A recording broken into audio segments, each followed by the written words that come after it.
अल्लाह रब्बुल इज़्ज़त की बारगाह में दुआ है कि ये तौफ़ीक हमें अता रहे, हमारी गलतियाँ, कोताहियाँ, लग़ज़शें इस तौफ़ीक के रास्ते में ख़ाइल ना हों, और हम इसी तरह से हर आने वाले दिन, हर आने वाले महीने पहले से बेहतर अंदाज में इस सिलसिले को आगे बढ़ाएँ।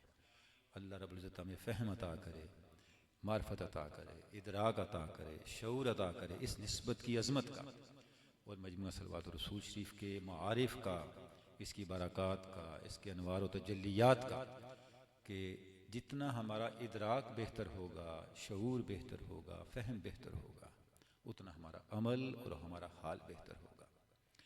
हाज़िरीन गिरामी, हम जो सिलसिलावार गुफ्तगू कर रहे हैं, उस गुफ्तगू में हम इस पिछली नशिस्त में हमने जहाँ गुफ्तगू छोड़ी थी वो हुज़ूर रिसालत मआब सल्लल्लाहु अलैहि वसल्लम की शान जो हुज़ूर छोरवी ने बयान की है कि जब अल्लाह रब्बुल इज़्ज़त ने आपके नूर को पैदा किया तो आपके नूर को अपने रहम, अपनी रहमत, अता और करम के 10 समंदरों में रखा,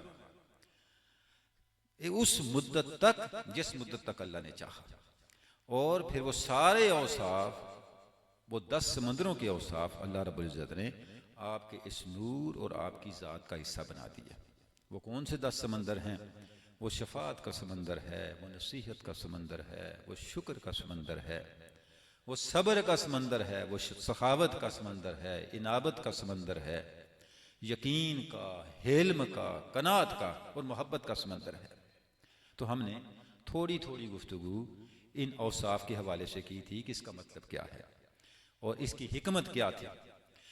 हाज़िरीन गिरामी, ये असलूब है हमारे आका मुर्शद हुज़ूर शोरवी क़दस सल्लल्लाहु अलैहि अज़ीज़ का कि आप इस किताब के अंदर, इस किताब के ज़रिए से हमारा ताल्लुक़ हुज़ूर की ज़ात पाक के साथ पुख्ता करना चाहते हैं, मजबूत करना चाहते हैं। और इस ताल्लुक़ को पूरे जब हम इस किताब को देखते हैं तो 3 मराहिल से गुजार के, यानी 3 स्टेप्स में हमें हुज़ूर के करीब करते हैं।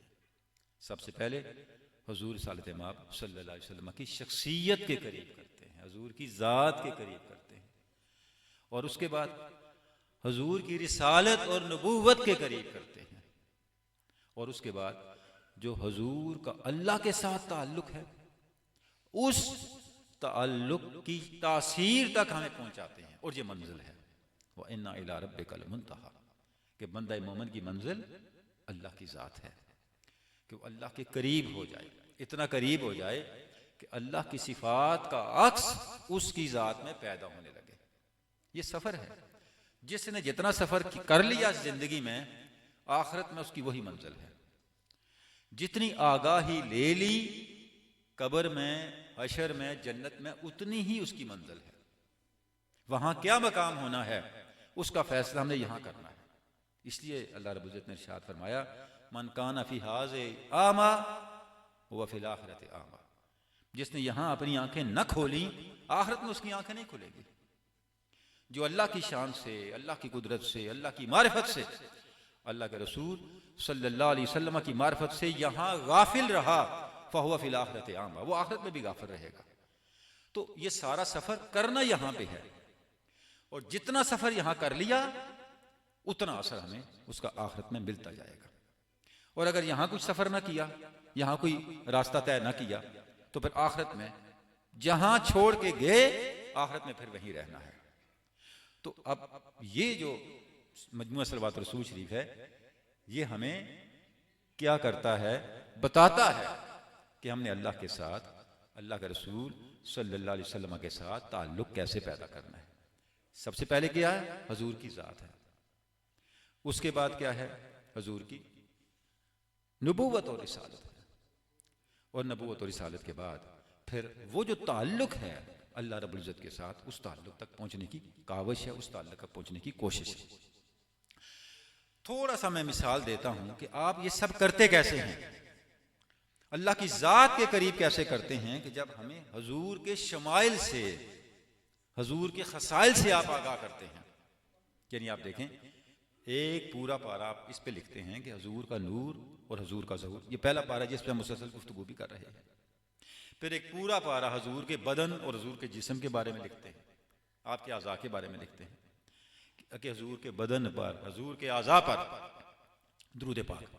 फिर एक पूरा पारा हुजूर के लिबास के बारे में लिखते हैं कि आपका लिबास कैसा था, आपका पहनावा कैसा था, आपका उठना बैठना कैसा था। फिर एक पूरा पारा आप देखें कि हुजूर की अजमत, शान और आपके औसाफ, यानी जो आपके शमाइल और हसाइल हैं जिनका ताल्लुक हुजूर की शख्सियत के साथ है, वो उसको बयान करके हमारे दिल को, हमारे समझ को, हमारी फहम को हुजूर की शख्सियत के करीब करते हैं। जब आप किसी शख्सियत के करीब नहीं होते तो उसकी गुफ्तगू, उसकी बात आपको मुतासर नहीं करती। अगर आपके ज़हन में वो शख्सियत ही खुदा ना खास्ता मुतनाज़े हो तो आप उसकी बात इधर से सुने के इधर निकाल देंगे। आप सल्लल्लाहु अलैहि वसल्लम ने भी जब दावत रखी अहले मक्का के सामने तो पहले अपनी शख्सियत को पेश किया। जब उन्होंने मान लिया आप जैसा हमारे दरमियान कोई नहीं है, आप जैसा सच्चा कोई नहीं, अमीन कोई नहीं, बेमिसाल कोई नहीं, फिर फरमाया मैं कौन हूं। फिर अगली बात की। उसके बाद जब रिसालत का जिक्र आता है तो महराज पे पूरा पारा आप लेके आते हैं कि हुजूर को अल्लाह ने महराज से नवाजा, वो मनसब जो ना पहले किसी को मिला, आगे तो इम्कान ही कोई नहीं है।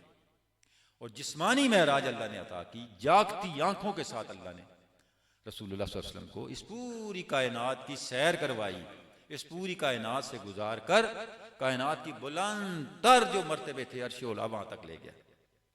फिर एक पूरा पारा आप देखें आपकी रिसालत पर, आपकी अजमत पर और कायनात के अंदर आपके इक्तिदार पर पूरा एक पारा है, कदर ही व इक्तिदार ही। हुजूर की रिसालत की अजमतें बताते हैं क्या।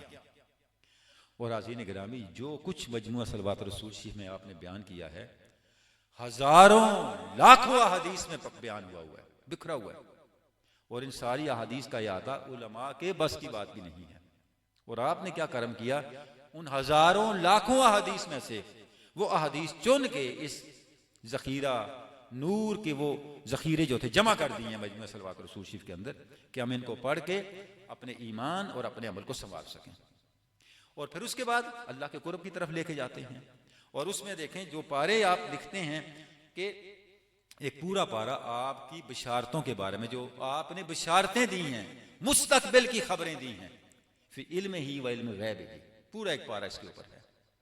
क़यामत तक के हालात के बारे में हुजूर जो बयान फरमा रहे हैं उसका तज़किरा, इस उम्मत के अहवाल का तज़किरा। फिर एक पूरा पारा आपके मोजज़ात पे है, फी मोजज़ात ही व ख़वारिक़ात ही, पूरा एक पारा मोजज़ात और ख़वारिक़ात के बारे में है कि हुजूर की मोजज़ाना शान क्या है। फिर एक पूरा पारा आपके शहूद मुशाहिदे के बारे में है कि किस तरह हुजूर गैब की हकीकतों को का मुशाहिदा करते हैं और अपने साथ चलने वालों को, अपने इताअत करने वालों को, अपनी मोहब्बत करने वालों को वो अहलियत देते हैं, वो सलाहियत देते हैं कि वो भी उस मुशाहिदे तक पहुँच सकें। और फिर एक पूरा पारा वसल और मईयत पर कि अल्लाह के साथ मिलना कैसे है, फी वसल ही व मईयत ही। तो हाज़रीन गिरामी, ये जो मजमुआ सलवात रसूल शरीफ है, ये इस तरह स्टेप बाय स्टेप हमें हुजूर के करीब करता है, हत्ता कि अल्लाह के करीब होने के काबिल करता है। अब आप ये सोचेंगे कि इतनी मुश्किल मुश्किल बातें इस किताब में आपने बयान की हैं, तो कौन इतना पढ़े और कौन इतना समझे। तो हाज़रीन गिरामी, गुजारिश ये है, जब आप किसी बड़ी शख्सियत के करीब होते हैं, उसकी सारी बातें समझ न भी आए, पास बैठे रहें, सुनते रहें, उसका भी असर पैदा हो जाता है, उसका भी असर पैदा होता है। इसलिए मौलाना रूम कहते हैं, न तन्हा इश्क अज दीदार खेजत, बसा ई दौलत अज गुफ्तार खेजत। इश्क सिर्फ महबूब को देखने से नहीं दिल में पैदा होता, कभी कभी महबूब का तस्करा सुनने से भी इतना इश्क पैदा हो जाता है जो इंसान को महबूब की बारगाह तक ले जाता है। तो इस किताब को पढ़ते रहें, इसके साथ ताल्लुक कायम करें।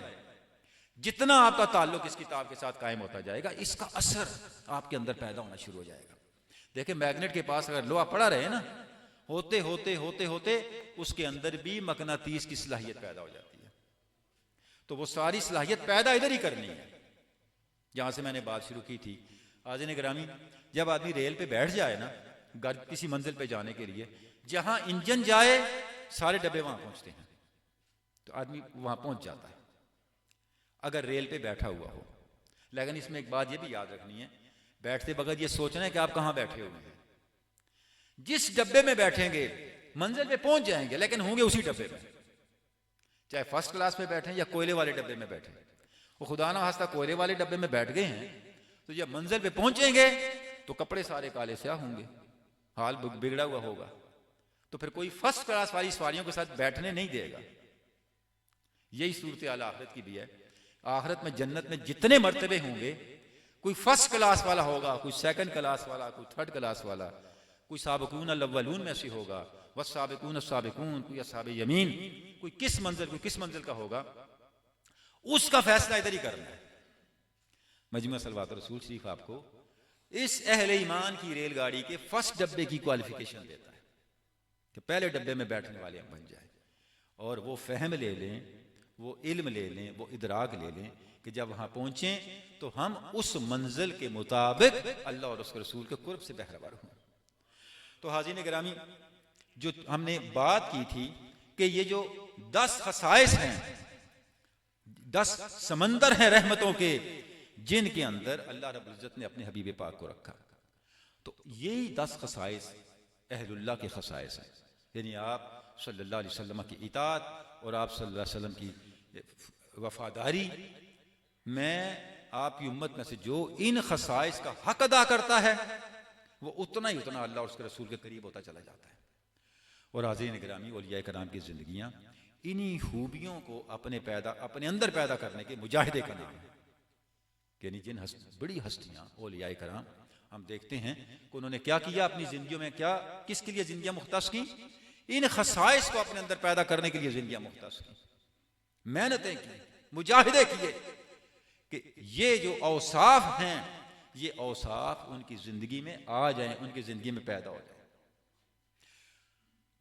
ऐसे औलिया भी हैं जिन्होंने एक खसूसियत पे मेहनत की, किसी ने 2 पे मेहनत की, किसी ने 3 पे मेहनत की, किसी ने ज्यादा पे की और किसी ने सब पे की। इसलिए हुज़ूर गौस पाक फरमाते हैं, लिकुल्लिन वलिय्यिन लहू कदम व इन्नी अला कदम नबी बदरुल कमाल। हर वली किसी ना किसी नबी के किसी वस्फ पे चल रहा है, और मैं सारे अंबिया के औसाफ के हामिल हुजूर रिसालत माब के वस्फ पे चल रहा हूं। मेरी इसलिए तो आप गौसे आजम हैं, और आप ही के फैजान का तसलसल हमारे आका मुर्शिद हुजूर ख्वाजा मोहम्मद अब्दुल रहमान छोरवी हैं। तो औलिया कराम की जिंदगियां क्या हैं, इन खसाइस को अपने अंदर पैदा करने और इन खसाइस के लिए अपनी जिंदगियां मुख्तस करने का नाम है। मसलन मैंने जैसे अर्ज किया था, इसमें नसीहत का वस्फ है, शुक्र है, सब्र है, सखावत है। और हाज़रीन गिरामी, ये भी मैं अर्ज करूं कि इंसान की बेहतरी किस चीज में होती है, खूबियों को बढ़ाए और खामियों को कम करे। जितना जितना कोई इंसान अपनी खामियों को कम करता जाता है, अपनी खूबियों को बढ़ाता जाता है, उतना उतना वो अल्लाह और उसके रसूल की मर्जी के सांचे में डलता जाता है, उसकी मर्जी के सांचे में आता जाता है। तो ये वो खसाइस हैं किरदार के, अखलाकियात के, जो खुलासा हैं कुरान मजीद और सीरत नबवी की तालीमात का। अब इसमें एक मसलन एक वस्फ है सखावत, यानी मैं 1-2 मिसालों से इस नुक्ते को वाज़ेह करना चाहूंगा कि औलिया कराम ने इन खसाइस को अपने अंदर कैसे पैदा किया, किस तरह पैदा किया। सखावत का मतलब क्या है कि आप दूसरे की जरूरत के लिए अपनी जरूरत को छोड़ दें, अपने वसाइल को दूसरों के लिए मुख्तस करें। हजरत अबू अल-हसन नूरी बहुत बड़े वली कामिल गुजरे हैं, सिलसिला नूरिया था। ये जो हमारे सलासिल तरीकत हैं, इनसे पहले हाज़रीन गिरामी औलिया कराम के जो सलासिल थे कमो बेश 10-12 सलासिल थे। फिर होते होते जब सिस्टमेटिक हुआ सिलसिला तरीकत, तो वो सलासिल इन 4 बड़े सलासिल में ढल गए जो आज हमारे सामने हैं। सिलसिला कादरिया है, चिश्तिया है, नक्शबंदिया है, सोहरवर्दिया है। इसके साथ भी 14 सलासिल हैं जिनकी इजाजतें हमारे आका मुर्शिद के पास हैं। मजमू सलातुल सूसी में उसका जिक्र है। लेकिन उससे पहले कुरून ऊला में जो तरीकत के सिलसिले मुरत्तब हो रहे थे सूफिया के ज़ौक़ और तालीमात के मुताबिक, उसमें ये बड़े 10 सलासिल थे जिनका तज़किरा हज़रत दाता गंज बख्श ने भी किया और बड़े मशाइख ने किया। उनमें से एक सिलसिला नूरिया था जिसके बड़े अबू अल-हसन नूरी थे। ये जितने 10 सलासिल थे उनकी बुनियाद कोई ना कोई, ये जो औसाफ हैं, इन्हीं औसाफ में से कोई ना कोई वस्फ था।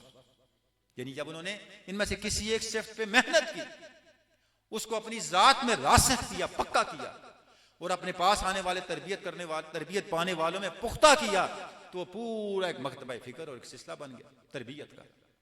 तो हजरत अबू हसन नूरी की शख्सियत के अंदर, उनके निज़ाम तरबियत के अंदर जो मरकजी नुक्ता था वो क्या था? सखावत का नुक्ता था, ईसार का नुक्ता था। अब कैसे उन्होंने पैदा किया?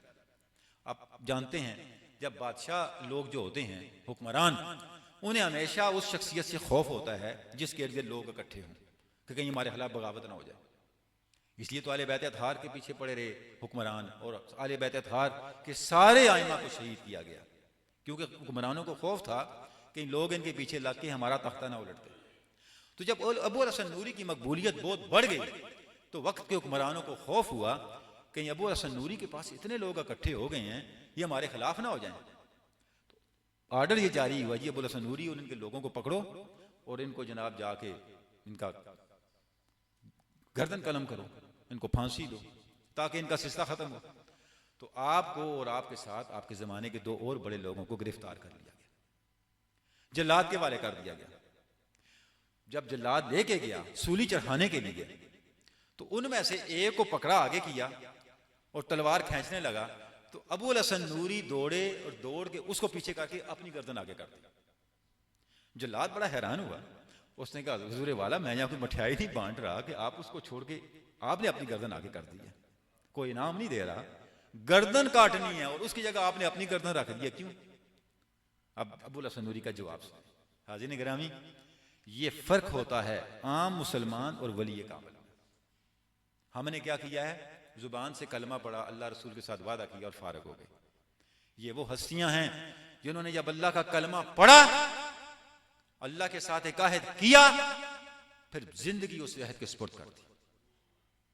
आपने क्या जवाब दिया? आपने फरमाया, मैंने सारी जिंदगी सखावत और ईसार की बात की है, आज वक्त आ गया है जो मैं तबलीग करता रहा उस पर अमल करने का, कि मैं अपनी जान इनकी जगह पहले कुर्बान करूं। मेरे पास आज कुछ भी नहीं है स्वाय वक्त के। मैं ये चाहता हूं जो थोड़ा वक्त मुयस्सर है मेरे बजाय मेरे इन भाइयों को मिल जाए, और ये उस वक्त में अल्लाह और उसके रसूल की याद कर ले और इनसे पहले मेरी गर्दन कट जाए। जल्लाद ने सुना, अजीब लोग हैं। जल्लाद ने तलवार वहीं फेंक दी। उसने कहा, मुझे तो ये कहा गया था ये जिंदीक है, इनकी गर्दन काटनी है, इनको फांसी देनी है। अगर ये जिंदीक हैं, ये काफिर हैं, फिर मुसलमान कौन है दुनिया में? इनको मैंने इनकी गर्दन नहीं काटनी। बात बादशाह तक पहुंची, काजी तक पहुंची, वे क्यों उनकी गर्दन नहीं काटी गई? उन्होंने बताया जल्लाद ये कह रहा है। तो बादशाह ने फिर बुला लिया उनको और माफी मांगी और कहा, जी आपकी माफी तलाफी की जाती है, आप हमें कोई हुक्म करें आपकी खिदमत कर सकें। तो हज़रत अबू हसन नूरी ने कहा, हाँ एक बात आपसे कहनी है। बादशाह ने कहा, क्या? आपने फरमाया, बस एक ही बात आपसे कहनी, आप हमें भूल जाओ, हमें आपसे कोई गरज नहीं है, हमारे काम में रुकावटें खड़ी ना करो, आप अपना काम करो, हमें अपना काम करने दो। अल्लाह अल्लाह अल्लाह का जिक्र, मखलूक खुदा की खिदमत, मखलूक खुदा की इस्लाह, और तुमसे कोई काम नहीं है। दरवेशों को बादशाहों से क्या काम हो सकता है? तो हाज़िरीन गिरामी, ईसार सखावत क्या है? जब हम औलिया कराम की जिंदगियां, सहाबा कराम की जिंदगियां देखते हैं तो पता चलता है कि किस तरह से हुजूर रिसालत माब सल्लल्लाहु अलैहि वसल्लम की तालीम में उन्होंने अपना खून और अपनी जिंदगी और अपनी जान डाल दी। अबू हमजा खुरासानी बहुत बड़े वली कामिल हैं जिनका तस्करा काबिर औलिया ने किया। हज़रत शेख अब्दुल हक मुहद्दिस देहलवी ने मरजुल बहरैन में उनका तस्करा करते हुए लिखा कि यहाँ पे एक वस्फ है यकीन। यकीन किसको कहते हैं? यकीन का हक कैसे अदा होता है? हजरत अबू हमजा खुरासानी सफर में थे, जा रहे थे। शेख अब्दुल हक मुहद्दिस देहलवी लिखते हैं, तो पता नहीं चला, रास्ते में कोई कुआं था, कुएं में गिर गए, अंधा कुआं था। जब गिरे तो अब परेशान हो गए, अब क्या करें, ऊपर से लोग आ जा रहे हैं। तो दिल में आई किसी को पुकारूं कि मुझे बाहर निकाले। फिर दिल में आई कि सारी जिंदगी अल्लाह पे यकीन, अल्लाह पे तवक्कल, अल्लाह पे भरोसा, इसकी बात करता रहा हूं, आज अल्लाह के अलावा किसी और को बुला लूं। खामोश हो गए। एक दो दिन गुजरे तो ऊपर से दो तीन लोग गुजरे और उन्होंने देखा, उन्होंने कहा, यार खाली अंधा कुआं है, पानी भी इसमें नहीं, ऐसा नहीं कोई गिर पड़े, इसको बंद करते हैं। उन्होंने लकड़ियां फट्टे वगैरह मंगवाए और बंद करना शुरू किया।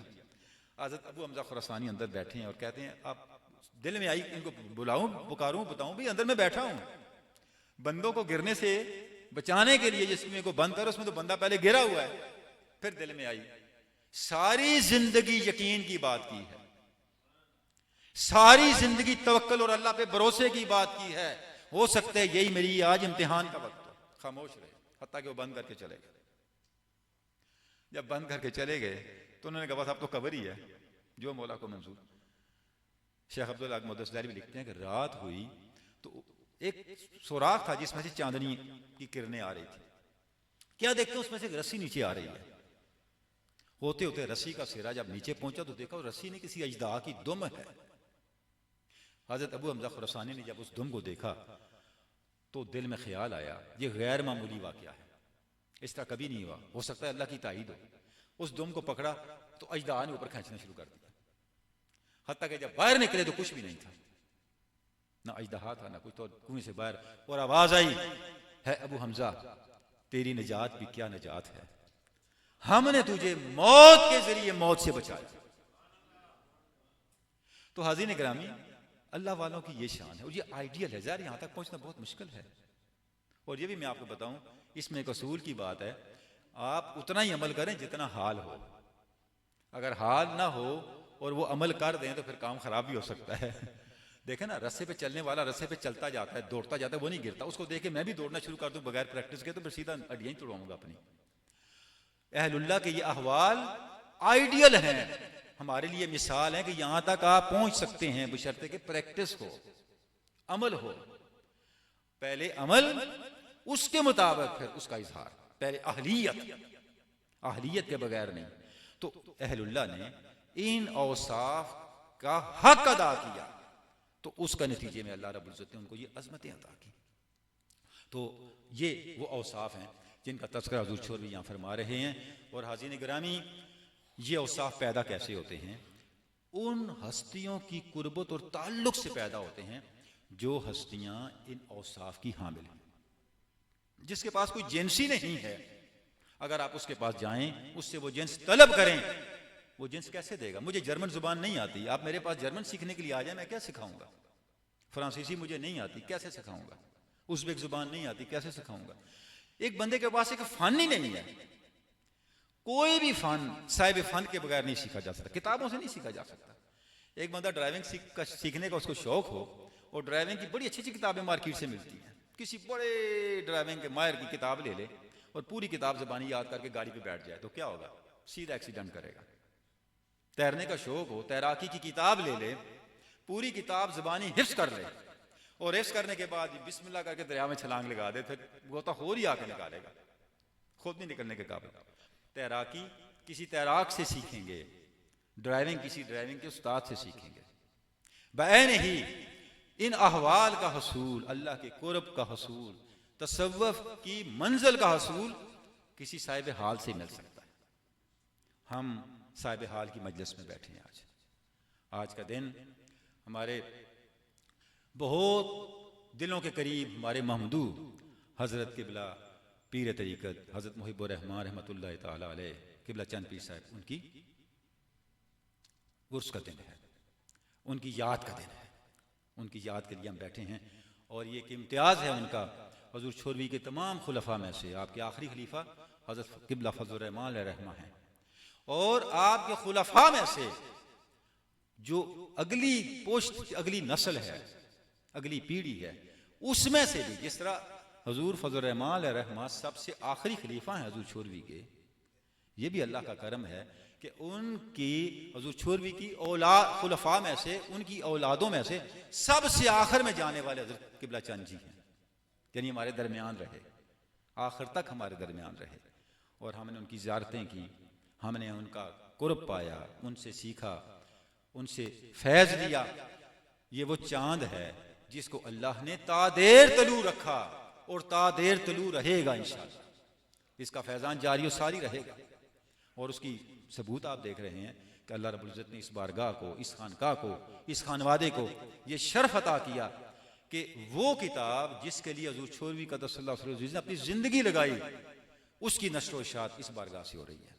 सैकड़ों हल्के हो चुके हैं, कितना अरसे से, साल साल से, और फिर उसके बाद आगे इसकी इल्मी और फिक्री और वो काविशें भी जारी और सारी हैं।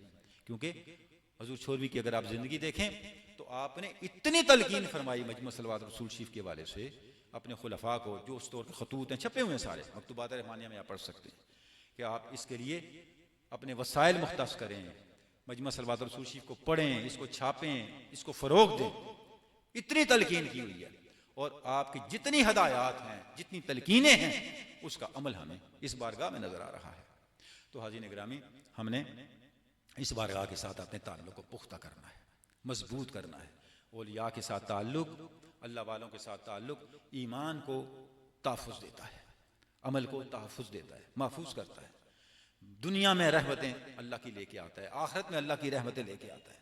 हमें नहीं पता हमारे साथ क्या क्या मसाइब व आलाम हैं जो इन बारगाहों में आने से, इन अहलुल्लाह के साथ ताल्लुक़ से टल जाते हैं, दूर हो जाते हैं। अल्लाह हमें उन मसाइब व आलाम से निकाल के अपने रहम और करम के इहाते में ले आता है। कुरान मजीद है, आप अस्हाब काफ को देखें। अस्हाब काफ का जो अल्लाह रब्बुल इज्जत ने जिक्र किया, अपने दौर के मजालिम से, अपने दौर की आजमाइशों से, इब्तिलाओं से अल्लाह रब्बुल इज्जत ने उनको बचाया और अपने करम में इतना लेके आया कि पूरे माहौल को उनका ताबे और उनका ताबे फरमा बना दिया। और अस्हाब काफ क्या थे? इन्नहुम फित्यतुन इज़ आमनू बिरब्बिहिम ज़िदनाहुम हुदा। वो नौजवान थे, वो कोई रसूल नहीं थे, पैगंबर नहीं थे। कुरान मजीद कह रहा है वो पैगंबर नहीं थे। इन्नहुम फित्यतुन, वो सोसाइटी के नौजवान थे, क्योंकि उन्होंने एक स्टैंड ले लिया, ईमान और अमले साले पे खड़े हो गए। जब वो ईमान और अमले साले पे खड़े हो गए तो अल्लाह रब्बुल इज्जत ने उनको अपने कुर्ब, अपनी वलायत, अपनी दोस्ती से बहरावर कर दिया। और इतना बहरावर किया कि आप देखें क्या हुआ, माहौल को उनके ताबे कर दिया, सूरज को उनके ताबे कर दिया, मौसम को उनके ताबे कर दिया, हालात को उनके ताबे कर दिया, वाक़ियात को उनके ताबे कर दिया, हत्ता के कैफियत को उनके ताबे कर दिया। तक़्सबहुम ईकाज़न वहुम रुकूद। कुरान मजीद कहता है जब तुम उन्हें देखोगे ना अस्हाब काफ को, आपको ऐसे लगेगा जैसे वो जाग रहे हैं, हालांकि वो सोए हुए हैं। यानी उनके सोने जागने को भी अल्लाह ने उनका हथियार बना दिया। क्या बात है, उनके सोने की कैफियत को अल्लाह ने उनका पैरा बना दिया। इसलिए आगे कुरान मजीद कहता है अगर तू उनको देखे तुझ पे इतना रोब तारी हो कि तू वहां रुक ना सके, भाग जाए। ये हैबत है, ये शान है अहलुल्लाह की। और यहां तक ही नहीं, आगे चलें, वो कल्ब हम बासितों जरा बिल वसीद, उनके कुत्ते को अल्लाह ने शर्फ दे दिया। यानी अस्हाब काफ का कुत्ता जो उनकी गार के दहाने पे बैठा है, उसका भी शर्फ अल्लाह ने बयान कर दिया। बताया कि अहलुल्लाह के हलके में बैठने वाला कोई खाली नहीं रहता। अहलुल्लाह के हलके और उनके कुर्ब में जाने वाला उन पर आने वाली अल्लाह की रहमतों से महरूम नहीं रहता, वो भी अच्छा पाता है। कितना जमाना गुजर गया, कुरान मजीद उसको ऐसे बयान कर रहा है जैसे वो अभी कहीं बैठा है और उसकी पूरी कैफियत को बयान कर रहा है। तो हाज़रीन गिरामी, अहलुल्लाह की मजलिसें जो हैं, अहलुल्लाह की जो महफिलें हैं और अहलुल्लाह की जो निस्बत है, ये हमें अल्लाह का कुर्ब ही नहीं देती, हमारे शऊर की तरबियत करती है। कुत्ते का जिक्र आया तो यहाँ मैं हजूर छोरवी के कुत्ते का जरूर जिक्र करूँगा। बाई दे याद आ गया, सुभान अल्लाह, हजूर छोरवी का सल्लल्लाहु अज़ीज़ की बारगाह में भी, आपके दरबार पाक पर भी आपका एक कुत्ता था, उसका नाम बांसुरी था। उसमें अजीब खसाइस थे। जो मेहमान आते, जूते उतार के अंदर जाते हैं, जैसे हम यहाँ आ रहे हैं, वो जूतों में बैठा होता था। अगर कोई गलती से किसी दूसरे आदमी का जूता पहने तो उसको उधर ही रोक देता था, दूसरे आदमी का जूता नहीं पहनने देता था। जो मेहमान आता उस मेहमान के साथ छोड़ने के लिए शहर तक जाता। यानी आपकी जो सुवाने हमें मिली है उसमें उसकी ये सारी बातें सुवाने लिखने वालों ने उस आपके करीब के लोगों को इंटरव्यू करके उनसे यादाश्तें लेके उसकी ये सारी बातें बयान की हुई हैं। यानी आप देखें कि अहलुल्लाह के साथ अगर कोई जानवर जिसको हम बेशऊर कहते हैं वो भी मुत्तसिल हो जाए, उनके साथ अपना ताल्लुक पैदा कर ले, तो अल्लाह उसमें भी एक शऊर पैदा कर देता है, अच्छे और बुरे का, खैर और शर का, अपने और पराये का, वो शऊर पैदा कर देता है जो दूसरों में नहीं पाया जाता। बहुत इसमें सूफिया की बातें हैं, बहुत जिंदा लोगों के वाकयात हैं। मजलिस अभी क्योंकि हमारी मुतहम्मल नहीं है, वरना मैं उस तरफ जाता कि कितना असर आफरी है ये अमल, अहलुल्लाह की सोबत और अहलुल्लाह के साथ ताल्लुक। हफीज जलंधरी का मैं यहाँ जिक्र कर दूँ, आप जानते हैं हफीज जलंधरी जो हैं वो पाकिस्तान का कौमी तराना उन्होंने लिखा है, और बड़े मारूफ शायर हैं, हमारी तारीख़ के बहुत बड़ी शख्सियत हैं। तो हफीज़ जलंधरी की अपनी एक बायोग्राफी है, उसमें उसने अपना एक वाक़या लिखा है। हफीज़ जलंधरी ने लिखा है कि मैं जब बच्चा था तो मैं पढ़ता पढ़ता कुछ नहीं था, कभी इधर फिर कभी उधर फिर, जैसा बच्चों की आदत होती है। तो मुझे नाते पढ़ने का बड़ा शौक़ था और आवाज़ मेरी बड़ी पुरसोज थी। तो मेरे वालिद मुझे अपने पीर हज़रत अब्दुल हकीम के पास सियालकोट गुजरात की तरफ वो रहते थे, उनकी बारगाह में ले गए और कहा हज़रत ये पढ़ता कुछ नहीं, इसको अगर अपने पास अपने मदरसे में रखें, शायद इसकी कोई हालत संवर जाए, पढ़ने लिखने का इसको शौक़ पैदा हो जाए। तो नात बड़ी अच्छी पढ़ता है। तो उन्होंने कहा बेटा पढ़ो नात। जब मैंने नात पढ़ी सुनाई तो उन पे बड़ी कैफियत आ रही, आवाज़ मेरी बड़ी पुरसोज थी। तो उन्होंने कहा बेटा तुम इधर रहो, एक वक्त आएगा तुम्हारी नातें दुनिया पड़ेगी। तो कहते हैं मैं वहाँ बैठ गया। जब कोई महफिल होती सुबह शाम तो बेटा नात पढ़ो, मैं नात पढ़ता, तो मेरी खिदमत भी होती, लोग पैसे भी देते, खाना भी खूब बड़ा अच्छा मिलता, बड़ा अच्छा, मेरा तो अच्छा रौनक लग गई। मैं बैठा, एक दिन हम बैठे हैं तो क्या देखा कि 4-5 बड़े अट्टे कट्टे तकड़े मौलवी आए पीर साहब के पास, हजरत के पास, और आके बैठे, कहने हजरत हम आपसे बात करने आए हैं। तो हजरत ने कहा जी बात कीजिए, क्या बात करने आए हैं? तो उलमा ने कहा जी आप इधर खानकाह में बैठे हैं आराम से, ठंडे ठार माहौल में, सख्त गर्मी है और महीना डेढ़ से बारिश नहीं हुई, खल्के खुदा जल मर गई, कम से कम इनके साथ बाहर निकल के कोई नमाज इस्तिस्का पढ़ें, कोई दुआ करें। पीरों की दुआ वैसे भी अल्लाह सुनता है। वो दूसरे मसलक के लोग थे जो तरीक़त सूफिया को नहीं मानते। तो आप क्यों नहीं इनके लिए दुआ करते? तो हजरत ने कहा कि आप अहले इल्म हैं, दीनदार हैं, आप दुआ करें, अल्लाह सुने। उन्होंने कहा जी हम तो दुआ कर करके थक गए, हमारी दुआ तो नहीं सुनी गई, आपके पास लोग इस उम्मीद से आते हैं आपकी दुआएं कबूल होती हैं, इसके लिए आपके पास आए हैं। बड़ा अब आपकी तवज्जो चाहूंगा। जब पीर साहब ने देखा 2-3 दफा इन्होंने सरार किया, तो पीर साहब ने कहा आप कुत्तों से दुआ क्यों नहीं करवाते? जैसे ये बात हजरत ने कही तो वो जो 4-5 मौलवी थे थोड़े से भिदक गए, ये क्या बात की? तो उन्होंने कहा हजरत आपने कैसी, आप तो हमारा मजाक उड़ा रहे हैं, हमारी जान भी बनी हुई है, सारी दुनिया जल मर गई, फसलें उजड़ गई, लोगों के चश्मे जोहर तालाब सब खुश्क हो गए, और आप कुत्तों को हमारे साथ मजाक कर रहे हैं। हजरत ने कहा मैं मजाक नहीं कर रहा, मैं आपको कह रहा हूँ कुत्तों से दुआ करवाएं। उन्होंने कहा फिर आप ही करवाएं हमारे पास में। तो उन्होंने कहा फिर ठीक है कल कुत्तों से दुआ करवाते हैं। अच्छा ये बात जैसे ही कही हजरत ने तो मौलवी तो खड़े हुए। हफीज जलंधरी लिखते हैं कि मुझे अब भी याद है जैसे मौलवी के, उन्होंने कहा सूफी लोग बड़ी मजाकिया होते हैं, अंदाजा करो है कोई गल करने वाली। जब वो चले गए तो जो दरबार के खादम थे, जैसे यहाँ हमारे उमर भाई हैं, कोई काम हो सब्जा साहब कुबला उन्हें बुलाते हैं तो उन्हें टास्क दे देते हैं ये काम करें ये काम करें।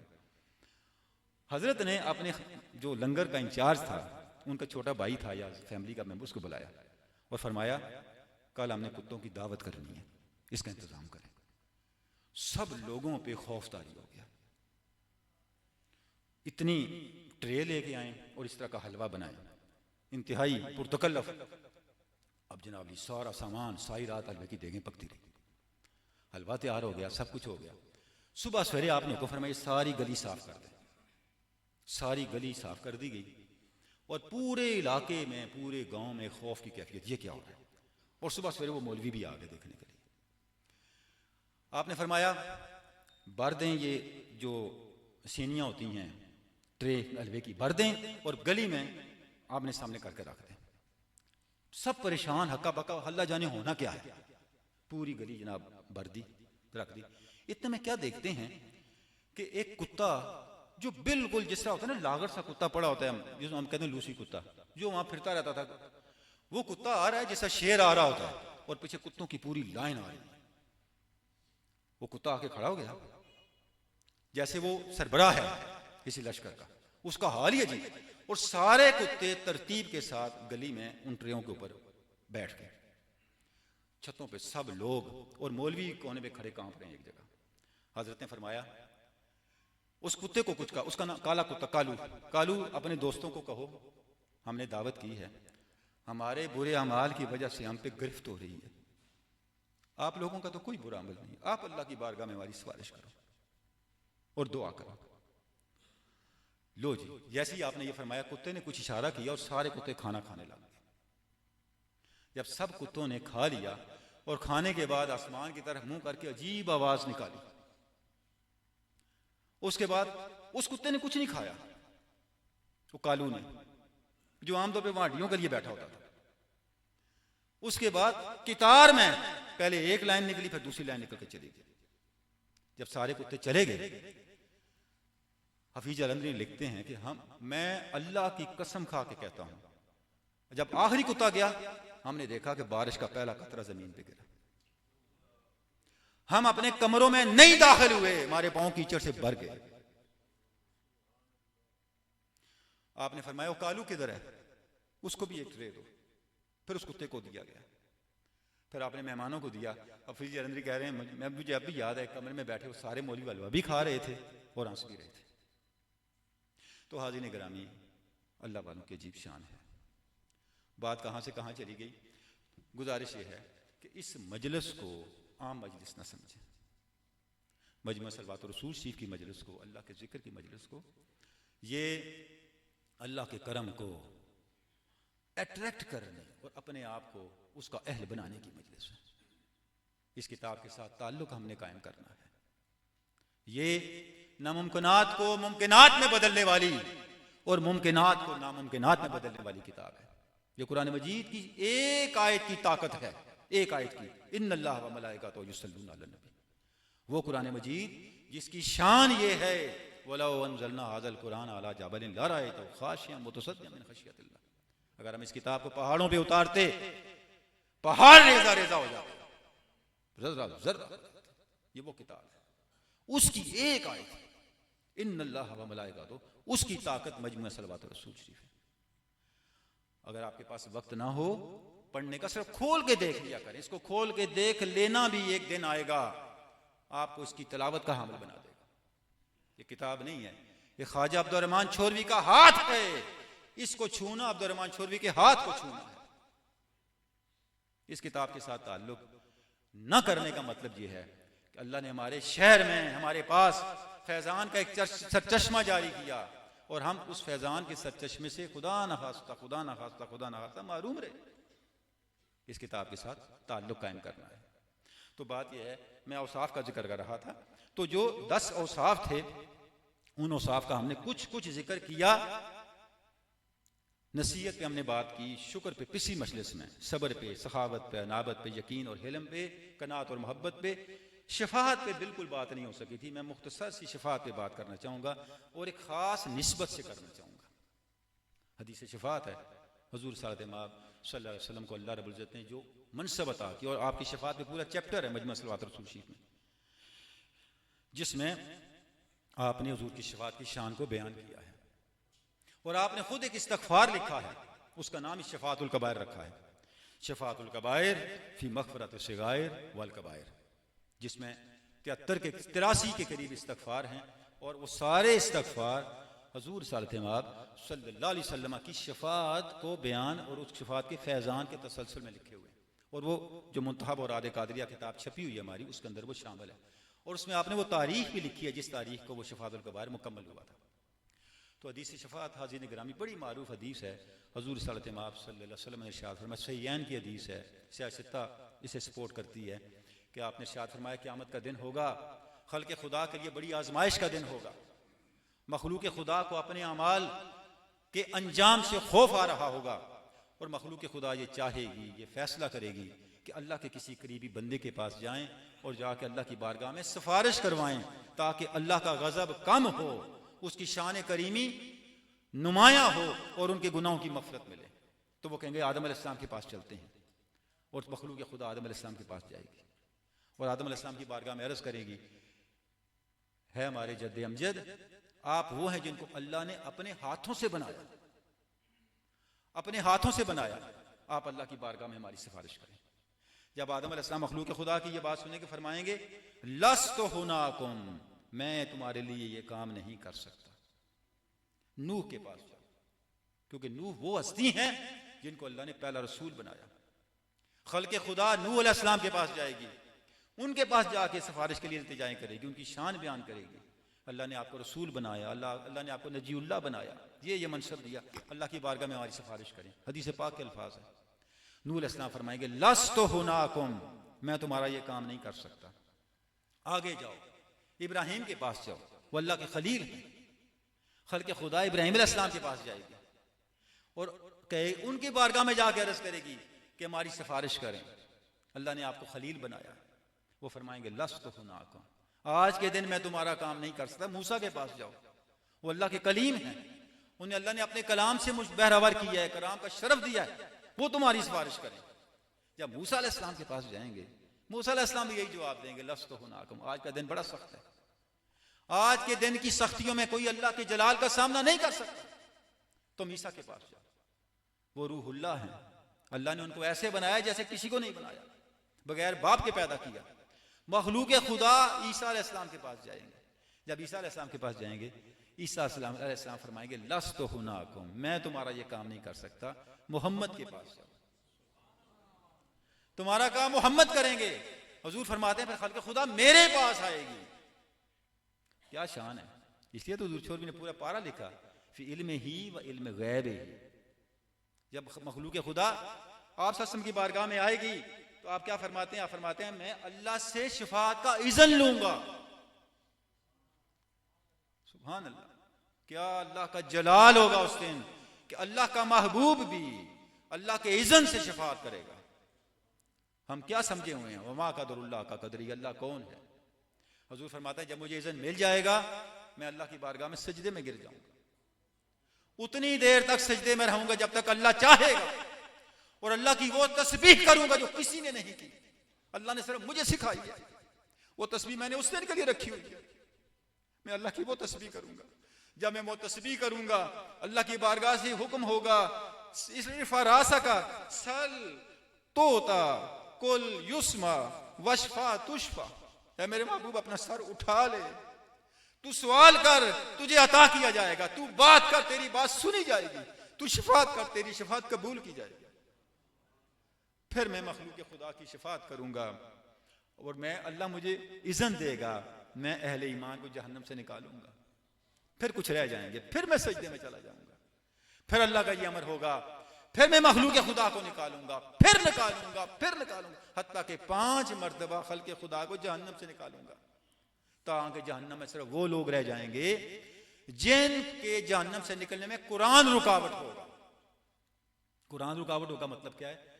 वो नकाइस, वो गुनाह जिसके इर्तिकाब में कुरान मजीद ने जहन्नम में रहना हमेशा करार दिया, और वो शिर्क है, वो लोग रह जाएंगे।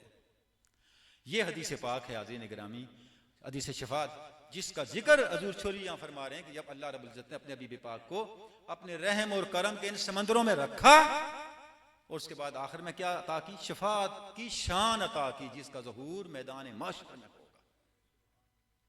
और हाज़रीन गिरामी, इसके ऊपर हजूर छोरवी क़द्दसल्लाहु सिर्रहु अज़ीज़ की किताब है पूरी, जिसका नाम है शिफाअतुल कबाइर। एक तो इस्तग़फ़ार है ना, उसके अलावा किताब है। मैंने कहा था मैं हदीस शिफात का जिक्र करूंगा और एक खास निस्बत से करूंगा। वो निस्बत ये है, इसकी तशरीह की है हजूर छोरवी क़द्दसल्लाहु सिर्रहु अज़ीज़ ने, और की है हिंद को ज़ुबान के अंदर। अब मैं उससे कुछ आपके लिए पढ़ता हूँ बरकत के लिए। आप फरमाते हैं पहले पूरी हदीस बयान की है, फिर उसकी हिस्ट्री बयान की, वो भी इनको में बयान की है। और ये लिखी कब है? 14 रमज़ान 1301 हिजरी को लिखी, तारीख भी आपने लिखी है, 14 रमज़ान को लिखी, मुकम्मल की ये किताब। अब मैं सिर्फ वो हिस्सा पढ़ता हूँ जो हिंदको में मुतल्लिक़ चंद एक बंद जितना वक्त मुयस्सर है। आप फरमाते हैं लख लख हम सना इलाही, रब गफूर रहीम अल्लाह, खालिक राज़िक मालिक कादिर कुदरत ज़ात कदीम अल्लाह, वहदत जुम्बश जोश शकदा होक सतार करीम अल्लाह, शोक किनू महबूब कीता रब हजरत बिन अब्दुल्ला नू, या रब बेज दरूद हज़ारा अहमद सलावतुल्लाह। फरमाते हैं कि सारी हमदें और सारी सनाएं अल्लाह के लिए, जिनकी रसूलुल्लाह के लिए मोहब्बत के जोश ने इस कायनात को पैदा किया। सुभान अल्लाह, क्या शान। उसके बाद क्या फरमाते हैं? आगे फरमाते हैं जिसकी खातिर कुन किया रब खास मुहिब महबूब रब्बी, सब फयकून होई खलकाई खातर इस मतलूब रब्बी, कुन फयकून थी अगे पीछे आहा ओ मरबूब रब्बी, काबा कौसैन ते औ अदनादा दर्जा उस करीब अल्लाह ने, या रब बेज दरूद हज़ारा अहमद सलावतुल्लाह। फरमा रहे अल्लाह ने कौन कहा? अपने महबूब के लिए कहा, उसके नतीजे में फयकून हुई है पूरी खलकत जो मखलूक है उसके। और जब न कौन था न फयकून था, तब भी रसूलुल्लाह अल्लाह के महबूब थे। जब ना कौन था ना फयाकून था, तब भी रसूलुल्लाह अल्लाह के महबूब थे। कुन फयाकून थी अगे पीछे, आहा ओह मरगूब रब्बी, यानी कुन और फयाकून अल्लाह और उसके रसूल की मोहब्बत के बाद के मामलात हैं। अल्लाह का अपने हबीब के लिए मोहब्बत का मामला उससे पहले का है। लौला लमा खलक़तुल अफ़लाक, इसलिए तो है। उसके बाद फरमाते हैं मोजिज़ा कुल कुरान मुक़त्तिआत रम्ज महबूबी ओस, हरफां कहरे ज़बरां ज़ेरां शद मद पेश रगूबी ओस, लफ्ज़ों नुक्ते नाज मुहिब्बी महबूबी मतलूबी ओस, स्याह सफेद सतर पुर अनवर मजहर सिर कलामुल्लाह नु, या रब दरूद हज़ारा अहमद सलवातुल्लाह नु। जरा आप तसव्वुर करें क्या इल्म का दरिया है और क्या चीज़ें हैं, क्या मारिफ हैं जो हुजूर छोरवी हिंदको में और इन अशार में बयान कर रहे हैं कि कुरान मजीद की आयात हूँ, हरूफ मुक़त्तआत हूँ, कुरान मजीद की ज़ेरें हूँ, ज़बरें हूँ, शद्दें हूँ, मद्दे हूँ, कुरान मजीद की स्याही हो सफेदी हो। क्या बात है, यानी कुरान मजीद के लिखे हुए हरूफ हूँ या कुरान मजीद का वो हिस्सा जहाँ कुछ भी नहीं लिखा हुआ वो हो, ये सब रसूलुल्लाह की शान के लिए है। अब इस पे बोलना अगर शुरू करें हाज़िरीन गिरामी, एक एक नुक्ता कई घंटों का तलबगार है। और ये हजूर छोरी की शान है कि उन्होंने क्या क्या बातें यहाँ पे बयान कर दी हैं। अब वक्त थोड़ा है, मैं सिर्फ जो दुआया हिस्सा है वो पढ़ता हूँ। आप फरमाते हैं इश्क ईमान सलामत रब्बा बख्श इस अब्द बेचारे ने। अच्छा, आपने इनको में बहुत अशार लिखे हैं और अब्द को तखल्लुस के तौर पे इस्तेमाल किया है। अब्द को तखल्लुस होती है जैसे गालिब, मीर, इकबाल, तो आपने अपना तखल्लुस जो इस्तेमाल किया उन अशार के अंदर वो लफ्ज़ अब्द है, आपके नाम का, इससे अब्दुर रहमान और अब्द अल्लाह का बंदा। क्या फरमाते हैं, फरमा रहे हैं इश्क ईमान सलामत रब्बा बख्श इस अब्द बेचारे नू, हुर्मत हजरत शेख मशाइख कादरी रब प्यारे। है अल्लाह, मैं तेरी बारगाह में किसका सवाल करता हूं? इश्क और ईमान की सलामती का सवाल करता हूं। और मेरे मशाइख और मेरे वालिद गिरामी, पहले जिक्र हो चुका है हजूर फ़कीर मोहम्मद खिज़री अलैहि रहमा का, फरमाते हैं मेरे वालिद गिरामी हजरत फ़कीर मोहम्मद खिज़री जो शेखुल मशाइख हैं, वो से ज़मा हैं, आलिम इल्म लदुन्नी हैं, आलिम हरूफ मुक़त्तआत हैं, पहले लिख चुके हैं, वो मैंने नहीं सा पढ़ा, कामिल कादरी हैं, उनके सदके मेरा यह सवाल कबूल कर। आह कर अब तर अब्दुर रहमान साकन छोर हजारे नू, वसल शफात रोज क़यामत सोच इस महजूरुल्लाह नू, या रब बेज दरूद हजारा अहमद सलवातुल्लाह नू। इस अब्दुर रहमान नू जड़ा अल्लाह को दूर है, अल्लाह दे हिजर च, अल्लाह मैं तेरे हिजर में हूं, मेरे इस हिजर को कबूल कर ले, मेरे हिजर के दर्द को कबूल कर ले, और मेरे जद अमजद मेरे वालिद गौस ज़मा शेख मशाइख हज़रत फ़कीर मोहम्मद खिज़री दे सदके की कर मेरे ईमान नू सलामत कर दे, मेरे इश्क नू सलामत कर दे। फिर फरमाते हैं शौक मोहब्बत ज़ौक़ ते लज्जत जज्बा इश्क इलाही दे।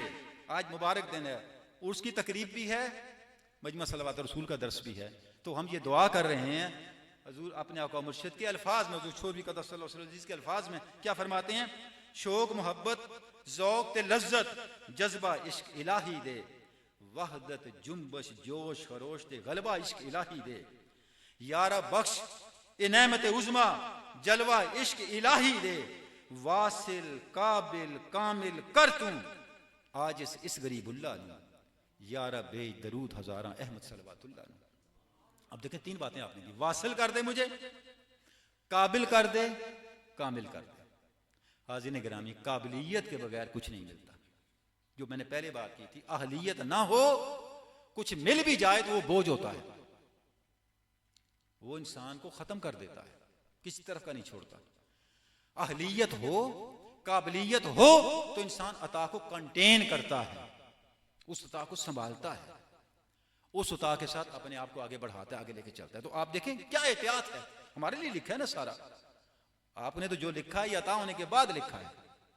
क्या फरमाए, वासिल काबिल कामिल कर तुम इस आजिज इस गरीबुल्लाह, तो कामिल कर अल्लाह की बारगाह में कामिल होने की दुआ कर रहे हैं, काबिल बनने की दुआ कर रहे हैं, फिर अल्लाह का वसल पाने की दुआ कर रहे हैं, अल्लाह की मैयत पाने की दुआ कर रहे हैं।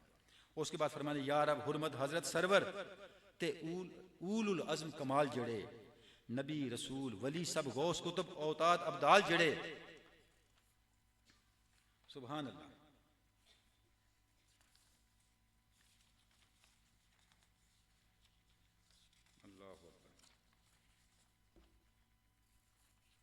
हाँ, बस यहाँ तक ही मैं रखा है, क्योंकि आगे बहुत लंबा है तो फिर सारा मैं नहीं लाया, ताकि इतना, चूँकि वक्त भी नहीं होगा, फिर बहुत मुश्किल भी है।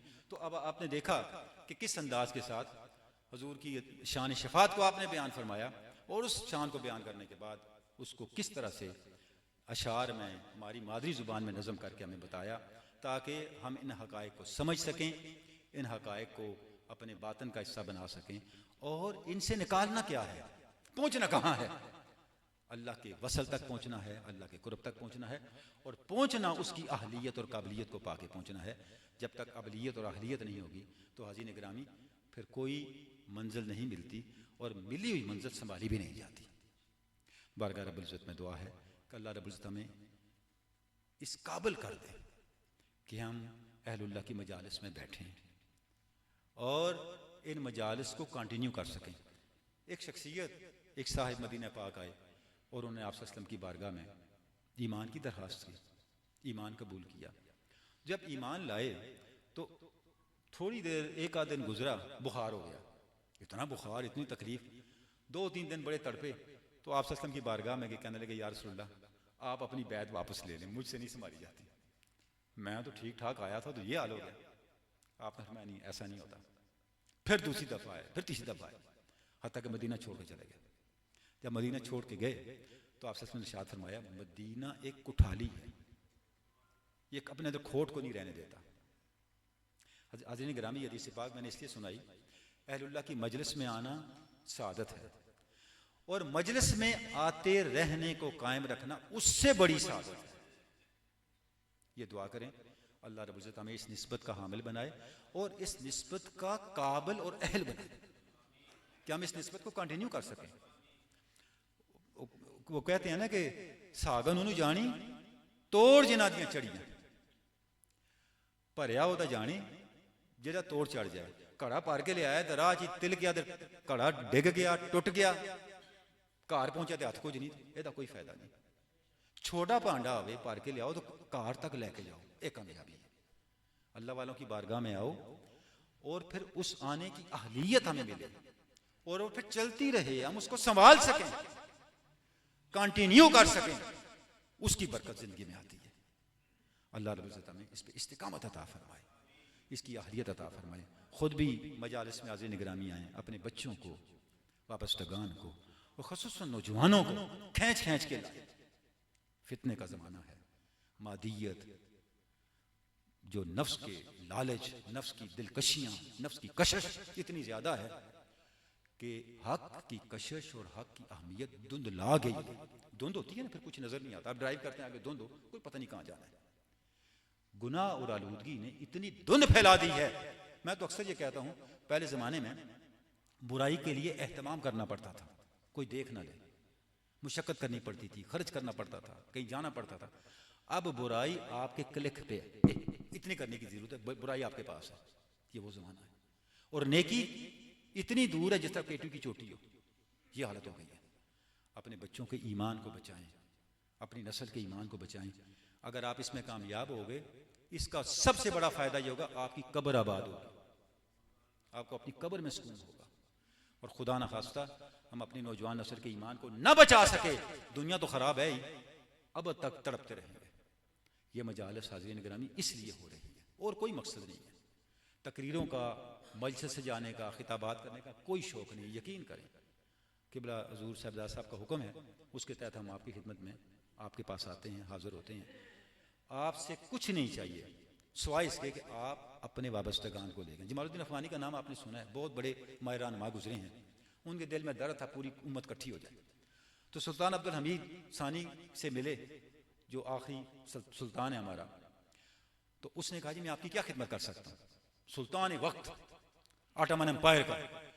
अफगानी ने कहा मुझे आपसे कुछ नहीं चाहिए, सिर्फ 2 कान चाहिए। उसने कहा क्या मतलब? तो जमालुद्दीन अफगानी ने कहा मैं जो बात लेके आया हूँ ना, इसे ज़रा तवज्जो से सुन लें, और कुछ नहीं मांगता। यही मैं आपको भी हाज़िरीन गिरामी अर्ज़ करता हूँ। आपकी खिदमत में हाज़िर होने का एक मकसद है, ये बात जो आपके सामने रख रहे हैं, इसमें आपके और आपकी नस्लों के ईमान की हिफाजत है। इसका एहतमाम करें, सबको लेके आए। ये हुज्जत है आप पे।